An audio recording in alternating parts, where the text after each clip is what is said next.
বেসরকারি বিশ্ববিদ্যালয়ের ছাত্ররা পদবঞ্চিত হবার কারণে শুধুমাত্র ঢাকা ইউনিভার্সিটি এবং মূল সমন্বয়কদের সাথে কানেক্টেড ব্যক্তিদেরকে কমিটিতে রাখা, বাকিদেরকে মূল্যায়ন না করার কারণে যে সংঘর্ষের ঘটনায় ঘটছে।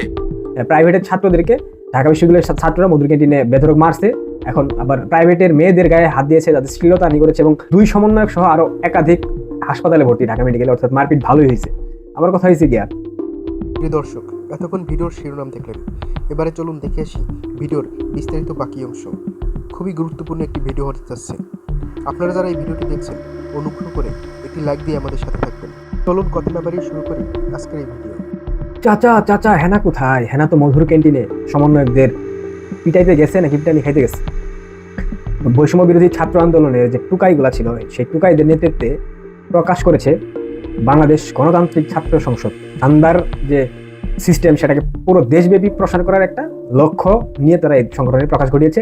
সেইখানে আহ্বায়ক হিসেবে দায়িত্ব পাইছে টুকাই আন্দোলনের, বৈষম্য বিরোধী ছাত্র আন্দোলনের কেন্দ্রীয় সমন্বয়ক আবু বাকের মজুমদার, এবং সদস্য সচিব হিসেবে আরেক টুকাই জায়গা পাইছে, দেখতেও টুকাইয়ের মতোই লাগে, তার নাম হচ্ছে জাহিদ আহসান। এছাড়াও সিনিয়র যুগ্ম সমন্বয়কে অনেকে দায়িত্ব পাইছে। এখন এই যে টুকাইদের যে একটা ছাত্র সংগঠন গঠিত হয়েছে বাংলাদেশে, এই ছাত্র সংগঠন নিয়ে পুরো ঢাকা বিশ্ববিদ্যালয়ে একটা উৎসবমুখর পরিবেশ বিরাজমান ছিল। কিন্তু প্রাইভেট বিশ্ববিদ্যালয়ের শিক্ষার্থীদের উপর ঢাকা বিশ্ববিদ্যালয়ের সেই টুকাইরা হামলা চালাইছে। কয়েকজনের সাথে সরেজমিনে কথা বলে এবং মিডিয়ার মারফতে জানা গেছে, রিফাত রশিদ সমন্বয়ক যে বৈষম্য বিরোধী ছাত্র আন্দোলনের, তার পোস্ট পদবি নিয়ে কিছু একটা ঝামেলা হয়তো হয়েছে। প্রাইভেটের ছাত্রদেরকে ঢাকা বিশ্ববিদ্যালয়ের ছাত্ররা মধুর ক্যান্টিনে বেধড়ক মারছে, এখন আবার প্রাইভেটের মেয়েদের গায়ে হাত দিয়েছে, যাদের শ্লীলতাহানি করেছে এবং 2 সমন্বয়ক সহ আরো একাধিক হাসপাতালে ভর্তি ঢাকা মেডিকেলে, অর্থাৎ মারপিট ভালোই হয়েছে। আমার কথা হয়েছে কি আর, ফকিনির বাচ্চারা যখন জাতির মধ্যে ওঠে না, এদের মন মানসিকতা ফকিনি থেকে যায়। ঢাকা বিশ্ববিদ্যালয়ে যারা পড়াশোনা করেন তারা অনেকেই আমার ভিডিও দেখার পর আমাকে গালমন্দ করতে পারেন। ঢাকা বিশ্ববিদ্যালয়ে ম্যাক্সিমাম ছেলেপেলে আসে লোয়ার মিডিল ক্লাস এবং লোয়ার ক্লাস থেকে।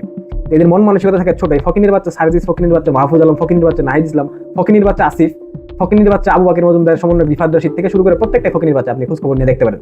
তো এই ফকিনির বাচ্চারা আইসা হুট করে টাকার মুখ দেখছে, তো টাকা দেখার পর এদের মাথা নষ্ট হয়ে গেছে। আমি আপনাদেরকে একটা ভিডিও দেখাচ্ছি, আপনারা একটা ভিডিও দেখেন।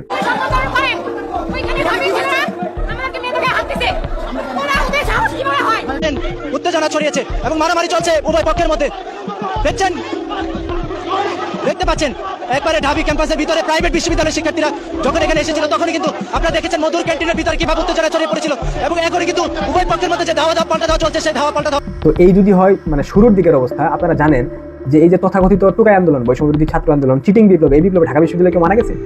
অথবা কেন্দ্রীয় সমন্বয়কারীদের মধ্যে কেউ কি মারা গেছে? কারো গায়ে বুলেট লাগছে?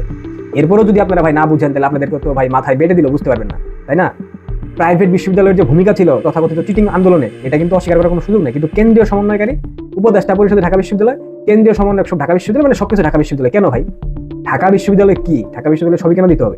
আমি এই চিটিং বিপ্লবকে সমর্থন করে বলতেছি না, কিন্তু এই যে ঢাকা বিশ্ববিদ্যালয় কেন্দ্রিক সবকিছু নিয়ন্ত্রণ করে, এটা কেন ভাই?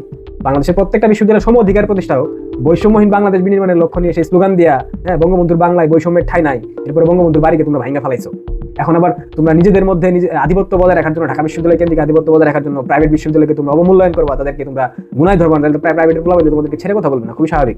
ঢাকা বিশ্ববিদ্যালয়ের সুযোগ পাইছো, তাদেরকে মারছো, গাড়াইছো, তোমাদের সুযোগ পাইলে তোমাদেরকেও উত্তম মধ্যম দেওয়ার ব্যবস্থা করবে প্রাইভেট বিশ্ববিদ্যালয়, এটা মোটামুটি নিশ্চিতভাবে বলা যায়।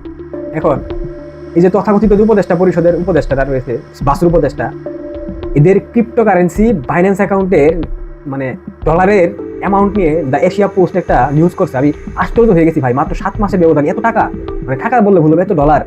নিউজটা আপনাদেরকে স্ক্রিনে দেখাচ্ছি। One source have uncovered multiple screenshots indicate that several interim government officials have amassed millions of dollars within just 6.5 months in office.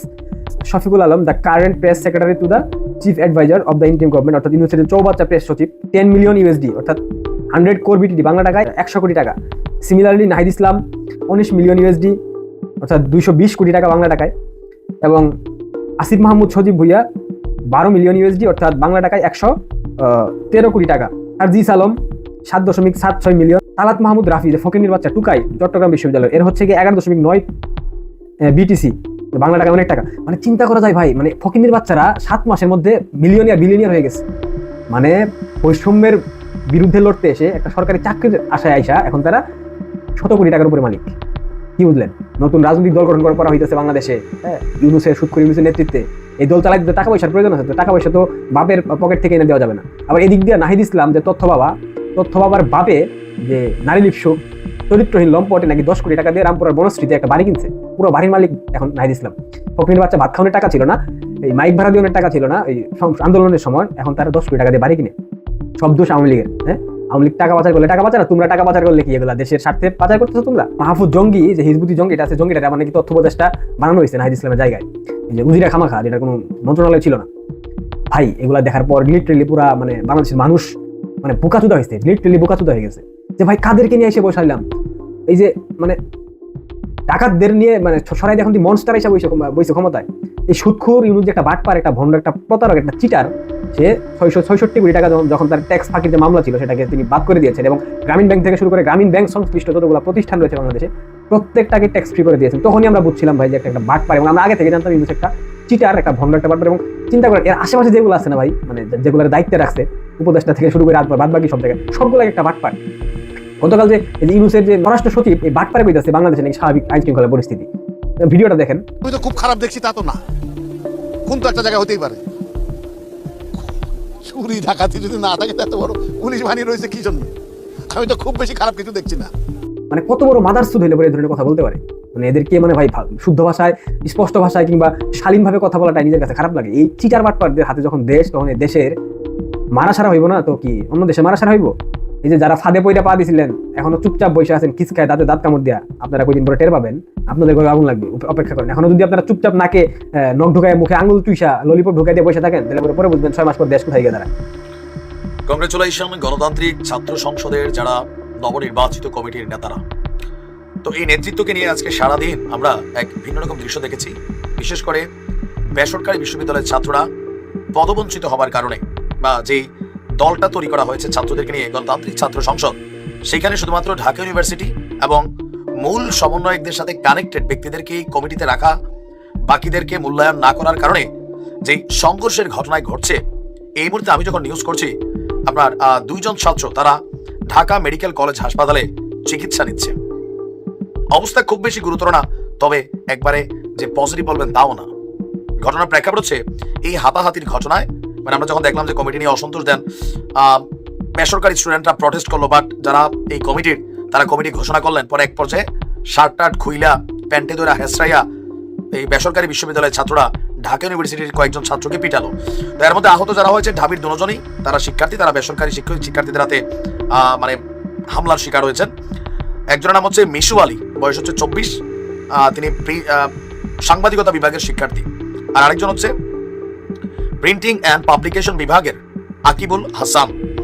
আহত দুজন গণমাধ্যমকে বলছেন যে বিকালে মধুর ক্যান্টিনে বৈষম্য বিরোধী ছাত্র আন্দোলনের সাবেক সমন্বয়কদের নিয়ে, এই যে একটা শব্দ সাবেক, মানে এটা সাবেক কেমনে হলে, নাকি সমন্বয়ক থেকে পদত্যাগ করছে অথবা এখান থেকে অন্য কোথাও গেছিল? সাবেক হলে হইতে পারে 3 জন, আসিফ, নাহিদ, মাহফুজ, বাকিরা মোটামুটি সমন্বয়ক ছিল। এরা এদেরকেই মানে কি বলা হয় যে ধরেন প্রমোশন দিচ্ছে, নিজেরাই কমিটি করে নিজেদেরকে প্রমোশন দিচ্ছে। যাই হোক, সাবেকদের নিয়ে এই কমিটিতে যেটা ঘোষণা করা হয়েছে, এখানে বাকের মজুমদার কেন্দ্রীয় আহ্বায়ক এবং সদস্য সচিবের দায়িত্ব পেয়েছে জাহিদ হাসান।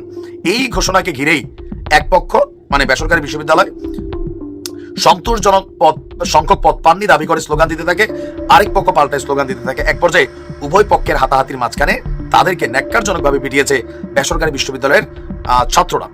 চিকিৎসক বলছেন যে দুজনকে জরুরি বিভাগে এই মুহূর্তে চিকিৎসা দেওয়া হচ্ছে, তাদের শরীরে নীলাফোলা জখম রয়েছে। এই কমিটিকে ঘিরে আবার আন্দোলনের বেসরকারি বিশ্ববিদ্যালয়ে দেখলাম যে নানান ধরনের অ্যাক্টিভিটিস, কর্মকাণ্ড তারা ঘোষণা করবে বলছে। আবার কেউ কেউ বলছেন যে না, মূল যারা সমন্বয়ক আছেন বৈষম্য বিরোধী জাতীয় নাগরিক কমিটির, তারা বিষয়টাকে সেটেলমেন্টের দিকে নেবেন। বাট প্রাইভেট বিশ্ববিদ্যালয়ের বক্তব্য হচ্ছে যে ভাই, আমরা এখনো বৈষম্যের শিকার হচ্ছি, যে বৈষম্যকে ঘিরা এত মানুষের জীবন গেল, প্রাণ গেল। বাট রাইট নাও বেসরকারি এবং সারা দেশের শিক্ষা প্রতিষ্ঠানগুলো থেকে কাউকে তারা মূল্যায়ন করে নাই, শুধু নিজেরাই নিজেদের জায়গাগুলোকে তৈরি করেছে। আজকে অনেক সমন্বয়ক, আমার পরিচিত অনেকে আছেন যাদেরকে টুকটাক চিনি, তো দেখলাম যে সবাই বিষয়টা নিয়ে পজিটিভ নেগেটিভ মন্তব্য কিন্তু বলছেন যে বৈষম্যটাই তো এখানে মেইন রয়ে গেল, বিরোধী হইল কোথায়? যাই হোক, তারপর নবনির্বাচিত কমিটিকে ধন্যবাদ। 6 জন আছেন, দেখেন আপনারা কি করতে পারেন।